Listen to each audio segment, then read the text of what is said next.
일부 예배 때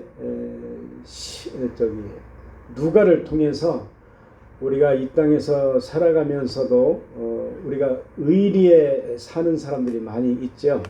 그런데 누가는 정말 영적으로 하나님 기뻐하시는 그러한 의리의 사람으로 사도 바울과 같이 하나님 기뻐하시는 그러한 믿음의 자리에 그러한 말씀을 통해서 우리가 은혜 받는 시간 갖게 하여 주시면 감사를 드립니다. 우리들도 누가와 같이 정말 하나님을 배반하지 아니하고 하나님 앞에 저희들이 끝까지 믿음의 그러한 의리를 지키며 하나님 기뻐하시는 그러한 승리하는 삶이 되시기를 바랍니다. 오늘 저는 여러분과 함께 새 예루살렘과 은총 이와 같은 제목으로 하나님의 말씀을 전하고자 합니다. 오늘 이 본문의 말씀은 하나님의 택한 백성의 구속과 또한 그 회복의 약속이 이어지고 있는 그런 말씀인데요. 피폐한 예루살렘을 향한 영화와 또한 평강의 그 비전 제시를 말씀하고 있습니다. 먼저 11절에 그 현재 예루살렘이 곤고하며 또한 광풍에 요동하여 안위를 받지 못하는 자와 같이 그러한 피폐한 상태에 있음을 상기시키고 있는데요. 이어서 11절 하반부부터 14절까지는 장차 예루살렘이 지극히 영화롭게 되며 또한 확고한 평강을 누리게 될 것이라는 비전이 제시되고 있었습니다.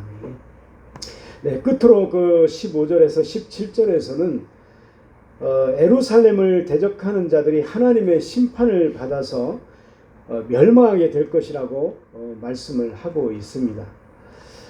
오늘 말씀 11절에서 17절은 하나님께서 새롭게 건설하실 즉 그 계시록 21장에 나오는 그러한 하나님께서 새롭게 건설하시는 새 예루살렘의 그 아름다움과 안전에 대한 그러한 예언의 말씀입니다. 그 중에서 11절에서 12절은 새롭게 건설된 새 예루살렘의 그 아름다움에 대해서 표현하고 있습니다. 그리고 11절 끝부분은 그 청옥으로 기초를 쌓는다라고 말씀을 하고 있습니다. 이것은 또한 새 예루살렘이 견고하며 또한 예전에 그 광풍에 요동하여서 안위를 받지 못한 과거의 예루살렘과는 달리 안전을 누리는 근본적인 이유를 말씀을 하고 있습니다. 여기서 청옥은 사파이아로 불리는 푸른 빛의 그 보석을 의미하는데요. 이것은 하나님의 거룩하심을 상징합니다. 즉 하나님의 거룩하심이 새 예루살렘 곧 교회의 기초가 된다는 것입니다. 여러분 새 예루살렘이 안전하게 될 그런 이유가 무엇인지 아시겠죠? 새 예루살렘 곧 교회는 악한 자들이 범접할 수 없는 기초 곧 하나님의 거룩하심 위에 건설이 되기 때문에 영원히 무너지지 아니하고 안전하게 되는 것입니다. 여러분 구약시대의 예루살렘은 견고한 바위 위에 건설된 그런 도성입니다. 그래서 견고하기 사실 그지 없었습니다. 그렇지만은 그러한 예루살렘도 무너지고 말았습니다. 그것은 구약의 예루살렘이 하나님의 거룩하심이 아닌 그냥 바위 위에 건설이 되었기 때문입니다. 만일 구약의 그 예루살렘도 하나님의 말씀에 순종함으로 하나님의 거룩하심의 기초에서 그 도성이 세우고 또한 지켜나갔다면은 그 도성은 결코 무너지지 않았었을 것입니다. 그러나 예루살렘은 타락하였고 또한 하나님의 거룩하심에서 떠났고 결국 그 외적인 견고함에도 불구하고 그 예루살렘은 무너진 것입니다. 여러분 이것을 여러분 자신에게 적용해 보십시오. 그러면 우리의 삶도 무엇을 기초로 세워야 할지 불을 보듯 뻔할 거 아니겠습니까? 그것은 바로 하나님이 원하시는 바 거룩을 그 기초로 삼아야 하며 그리할 때 평강의 삶을 살게 될 것입니다. 예, 우리는 하나님의 뜻을 구하며 또한 거룩을 지키는 자들은 그 마음의 평강을 누리며 또한 어떠한 시련과 어려움이 닥친다 하더라도 하나님의 보호와 인도를 받기에 그 삶이 더욱더 견고하게 세워질 수밖에 없습니다. 다시 11절을 보면 보라 내가 화려한 채색으로 내 돌 사이에 더하며 라고 하였습니다. 이것은 새 예루살렘을 건설하는 재료가 무엇인지를 보여주고 있습니다. 그 새 예루살렘은 화려하게 채색된 아름다운 돌들이 더해져서 건설되는 것입니다. 그러므로 새 예루살렘은 지극히 아름다울 수밖에 없습니다. 그렇다면 여러분, 여기서 말하는 새 예루살렘 성벽 건설, 그 재료로서의 돌은 무엇을 말하는 것입니까? 그것은 바로 우리 성도들을 말하는 것입니다. 네, 그렇습니다. 새 예루살렘 곧 교회는 우리 성도들이 그 재료입니다. 교회는 성도들이 연합하고 또 새로운 성도들이 가입함으로 인해서 그러한 세워지는 그러한 교회인 것입니다. 교회는 모퉁이 돌이 되시는 그리스도를 중심으로 하고 또한 성령을 통하여 그 인격이 아름답게 변화된 그러한 성도들이 모여져서 그리고 쌓여져서 성령으로 말미암아 굳게 연합하여서 세워지게 되는 것입니다. 12절을 보면은 12절에 홍보석으로 내 성벽을 지으며 성류석으로 내 성문을 만들고 내 지경을 다 보석으로 꾸밀 것이며 이렇게 말씀을 하고 있죠. 여기서 홍보석이 나오는데요. 홍보석으로 새 예루살렘의 성벽을 지을 것이라고 말씀을 하고 있습니다. 그런데 여기서 성벽으로 번역된 원어는 성벽을 지칭할 수도 있지만은 일반적으로는 성의 그 첨탑을 지칭합니다. 그리고 그 첨탑이라는 것은 즉 그 교회 꼭대기에 있는 그 원뿔 모양의 그 뾰족한 그 탑을 말하고 있습니다. 그 첨탑은 성에서 가장 높기 때문에 그 성을 상징하기도 합니다. 한편 홍보석은 홍옥으로 불리는 그 루비를 가리킵니다. 그리고 이러한 루비는 뜨거운 그런 사랑을 상징합니다. 그러므로 홍보석으로 새 예루살렘의 첨탑을 짓는다는 것은 교회가 누구나 그 사랑의 전당임을 알 수 있도록 성도들이 뜨겁게 사랑해야 한다는 것을 보여주고 있습니다. 말하자면 사랑이 교회의 상징이 되어야 한다는 것입니다. 예, 교회에서 그 사랑을 빼버린다라고 하면 그것은 그리스도의 사랑이 뜨거운 사랑 위에 세워진 교회 자체의 그 정체성을 망각한 것이나 다름이 없습니다. 우리는 눈에 보이는 십자가를 교회의 첨탑으로 세우는 그러한 표지판이나 그러한 것이 아니라 눈에 보이지 않지만은 사람들의 삶으로 마음으로 느낄 수 있는 예수님의 뜨거운 사랑을 거기에 세우고 그리고 세상 사람들이 사모하며 나아갈 수 있는 그러한 아름다운 처수가 되게 하여야 할 줄 믿습니다. 13절을 보면 내 모든 자녀는 여호와의 교훈을 받을 것이니 내 자녀에게는 큰 평안이 있을 것이며 이렇게 말씀하셨습니다. 여기서 내 모든 자녀는 새 예루살렘에 속한 모든 하나님의 백성을 가리킵니다. 하나님은 이처럼 새 예루살렘에 속한 당신의 백성들에게 큰 평안이 있을 것이라고 말씀을 하고 계십니다. 특별히 하나님께서는 그냥 평안이 아니고 뭐라고 말씀하시죠? 큰 평안이라고 말씀하십니다. 이것은 그야말로 선택의 여지 없이 무조건적인 풍성함, 그리고 누구도 빼앗을 수 없이 어떠한 어려움 앞에서도 평안을 잃지 않을 것임을 나타내는 것이라고 할 수가 있습니다. 예, 이는 장차 하나님께서 새 예루살렘으로 세워진 교회에 얼마나 크고 완전한 평안을 잃지 않을 것임을 나타낸 것이라고 할 수가 있습니다. 요한복음 14장 27절을 보면은 평안을 너희에게 끼치노니 곧 나의 평안을 너희에게 주노라. 내가 너희에게 주는 것은 세상이 주는 것과 같지 아니하니라. 너희는 마음에 근심하지도 말고 두려워하지도 말라라고 말씀을 하고 계십니다. 우리에게 평안을 주심으로 인해서 우리에게 두려움을 사라지게 한다는 것이죠. 예.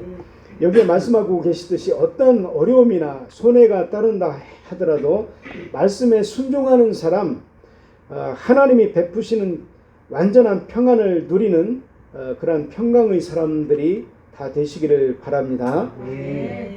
예, 14절에 보면은 너는 공의로 설 것이며 학대가 내게서 멀어질 것인즉 내가 두려워하지 아니할 것이며 공포도 내게 가까이 하지 못할 것이다 라고 말씀을 하고 계십니다. 이 말씀은 새 예루살렘에 속한 하나님의 백성들이 누릴 가장 큰 축복을 소개하고 있습니다.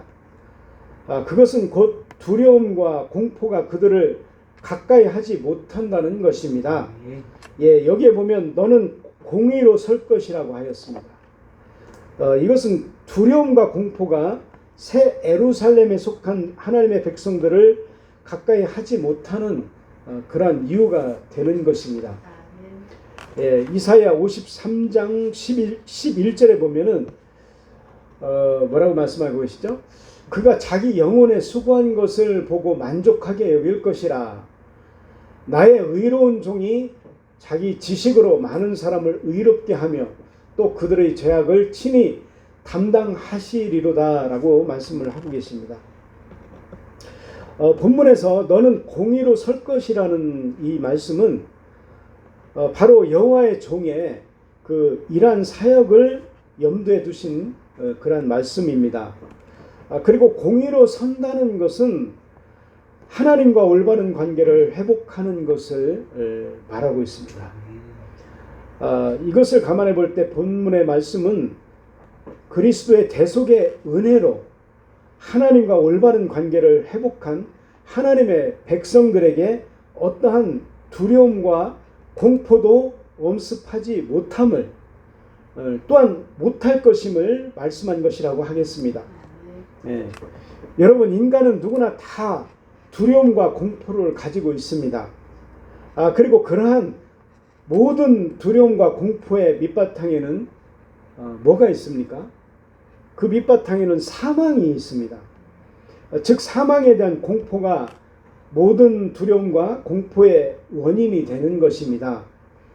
그렇다면 이러한 사망의 공포는 어떻게 해서 인간에게 존재하게 되었습니까? 그것은 바로 죄 때문인 것입니다. 인간이 처음 지음받았을 때는 그 안에 어떤 두려움이나 공포가 없었습니다.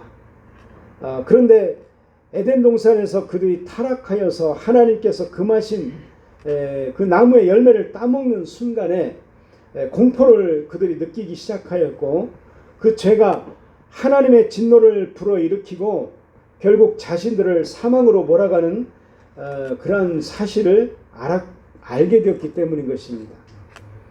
그러나 여러분, 새 예루살렘에 속한 하나님의 백성들은 더 이상 사망의 두려움과 공포를 느끼지 않습니다. 왜 그럴까요? 그것은 하나님의 의로운 종 그리스도께서 새 예루살렘에 속한 자들의 죄인들을 또한 그들의 죄악을 친히 담당함으로 말미암아 그들로 하나님 앞에서 의롭다 함을 얻게 하여서 하나님과의 관계를 회복시켜 주셨기 때문인 것입니다. 예, 요한복음 11장 25절에서 26절 그리고 로마서 8장 1절에서 2절을 한번 보겠습니다. 우리 다 같이 한번 읽어보시겠습니다. 자, 시작. 예수께서 이르시되 나는 부활이요 생명이니 나를 믿는 자는 죽어도 살겠고 무릇 살아서 나를 믿는 자는 영원히 죽지 아니하리니 이것을 네가 믿느냐. 그러므로 이제 그리스도 예수 안에 있는 자에게는 결코 정죄함이 없나니 이는 그리스도 예수 안에 있는 성령의 법이 죄와 사망의 법에서 너를 해방하였습니다. 이렇게 말씀을 하고 계시죠. 예. 이와 같이 여러분은 이 사실을 그대로 성경에 있는 그 말씀 그대로 믿으시기를 바랍니다. 예. 즉 이제 죄와 사망의 권세는 예수 그리스도 대속의 역사로 인해서 무력화되었고 결코 성도들을 죄악에 얽매이게 할 수 없게 되었음을 오늘 이 말씀을 통해서 선언하신 것입니다. 예, 다시 말해서 사탄은 이제 무장 해제가 되어버린 것이나 마찬가지라는 것입니다. 예, 여러분은 이 사실을 믿고 이제 더 이상 죄와 사망의 권세에 허무하게 짓눌려 있지 말고 그 모든 권세를 이기신 그리스도와 더불어서 의의 싸움을 싸우며 승리의 계가를 부르는 그런 당당한 그런 삶을 또한 생명의 삶을 사시기를 바랍니다. 예, 15절을 보면은 보라 그들이 분쟁을 일으킬지라도 나로 말미암지 아니한 것이니 누구든지 너와 분쟁을 일으키는 자는 너로 말미암아 패망하리라 이렇게 말씀하고 계시죠. 여기서 그들은 새 예루살렘 곧 교회에 속한 성도들을 대적하는 세상의 악한 무리들을 가리킵니다. 그리고 분쟁을 일으킨다라는 것은 성도들을 공격하는 것을 말하고 있습니다. 그리하여 그들이 분쟁을 일으킬지라도 라는 말은 교회에 속한 성도들이라 할지라도 세상의 불의한 악인들로부터 공격을 받는 일이 있을 것이라는 사실을 시사해 주고 있습니다. 그런데 하나님은 이러한 악한 무리들의 공격에 대해서 나로 말미암지 않은 것이라는 그런 말씀을 하고 계십니다. 이는 구약의 예루살렘이 그들의 죄로 인해서 하나님의 심판의 도구로 사용된 그 이방 악인들의 공격을 받아서 망한 사실을 염두에 두면서 한 표현으로 악한 무리들이 교회에 속한 성도들을 공격하는 것은 하나님의 뜻과 무관하게 오로지 그들의 악함에서 비롯된 것이라는 말씀을 하고 있습니다. 앞에서 하나님은 말씀하시기를 교회에 속한 성도들은 다 여호와의 교훈을 받은 것이라고 말씀을 하셨습니다. 그리고 그들이 다 공의로 설 것이라고 말씀을 하셨습니다. 그러므로 교회에 속한 성도들이 하나님의 심판을 받을 이유가 없는 것입니다. 예, 그러한 점에서 악한 무리들이 성도들을 공격하는 것은 전적으로 그들의 악함에서 비롯된 것이라고 단정적으로 말할 수가 있습니다. 네, 그러하기에 하나님의 자녀들을 공격하는 자들은 하나님의 심판을 피하지 못합니다. 예, 본문에서 너로 말미암아 패망하리라 라는 말씀은 바로 이것을 염두에 두고 하시는 말씀입니다. 어느 왕도 까닭 없이 자기 백성들이 다른 나라 사람들로부터 공격받는 것을 용납하지 않습니다. 왕의 임무 중에 가장 중요한 것의 하나가 자기 백성의 안위를 지키는 것입니다. 우리나라 윤석열 대통령도 우리나라 백성들이 까닭 없이 다른 나라에 우리 백성들이 단 한 사람이라도 무참하게 짓밟힌다라고 하면은 대통령이 가만히 있을 수가 없는 것이죠. 또한 반대로 어느 아버지도 자기 자식이 아무런 잘못도 없이 만약에 다른 사람들에게 폭행당하는 것을 두고 보지 않는 것입니다. 하나님 아버지도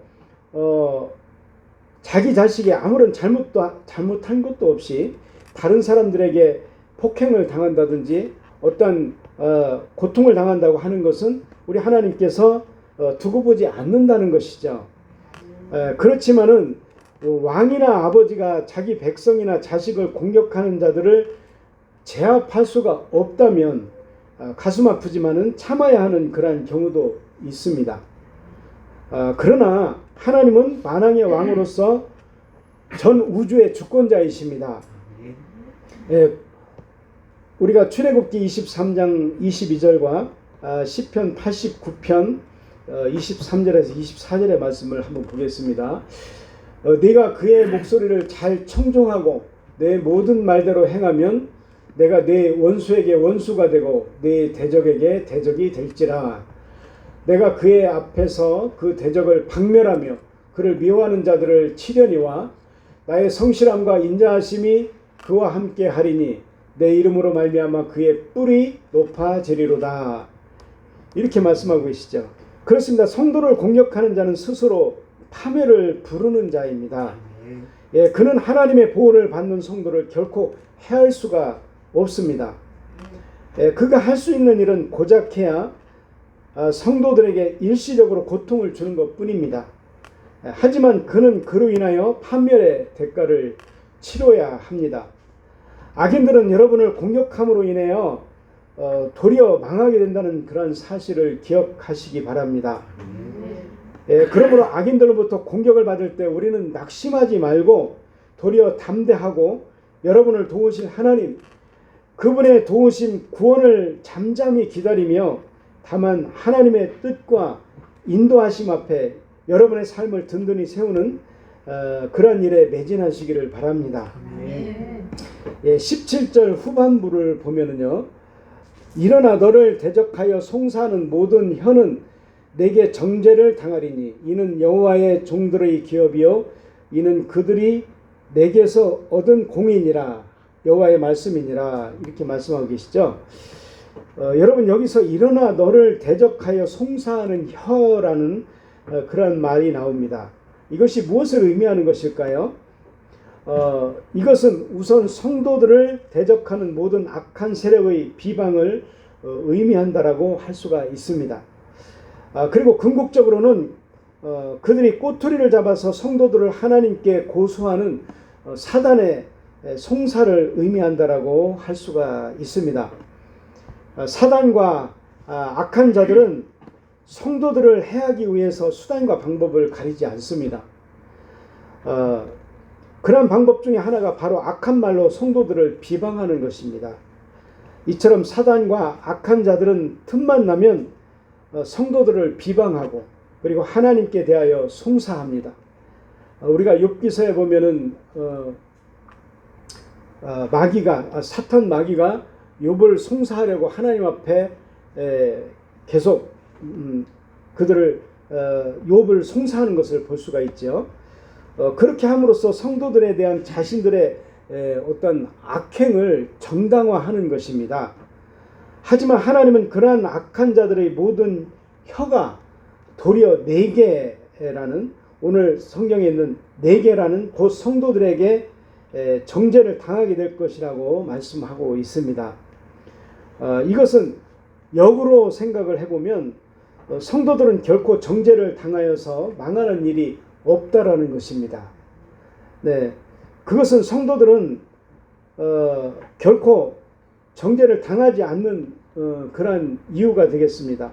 그것은 성도들은 예수 그리스도의 대속의 의를 힘입어서 하나님으로부터 의롭다 하심을 받은 자들이기 때문에 그러한 것입니다.